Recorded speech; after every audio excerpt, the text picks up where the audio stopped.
Sa passion pour le football, elle la cultive depuis son jeune âge, bien que ni ses parents ni ses frères n'affectionnent particulièrement ce sport. Quand on a fini de boire, on retourne à son ballon. Pardon ?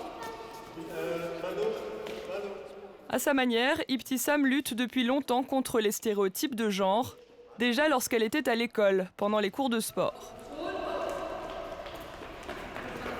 Les filles devaient toujours faire un peu moins que les garçons. Et moi, j'aimais bien dépasser cette limite des filles et me dire non, ma cote ne compte pas. Pour moi, c'est la cote des garçons qui compte parce que je ne voyais pas quel était l'intérêt de séparer, de dire voilà, les filles doivent courir 1200 mètres pour avoir un 10 sur 10 et les garçons doivent courir 1600. J'aimais bien aller à ces 1600 pour montrer aussi que j'étais une fille, que j'étais parfaitement capable de courir 1600 mètres en 12 minutes. Et comment ils prenaient les garçons que tu pouvais par exemple battre des fois en foot ou...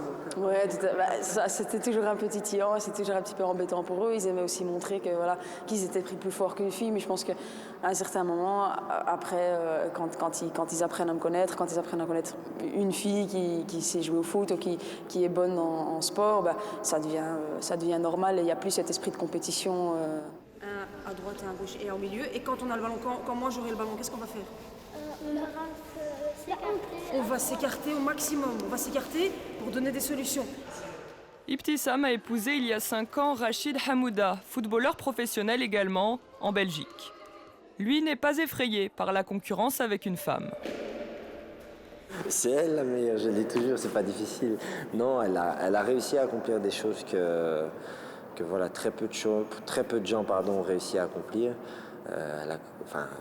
Au niveau international, elle a joué des compétitions que voilà, tout joueur de foot, homme ou femme, rêverait de jouer, que ce soit la Champions League ou la CAN, les qualifs pour la CAN, des compétitions internationales, des gros tournois, des grosses sélections.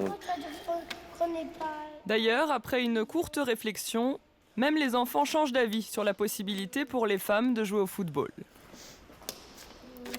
Dis ma copine, elle adore le foot. Ma copine. Comment ça se fait alors? Puisque vous me dites qu'il y a des sports de filles, il y a des sports de garçons. En fait, c'est tous pour les deux. Ouais. C'est vrai.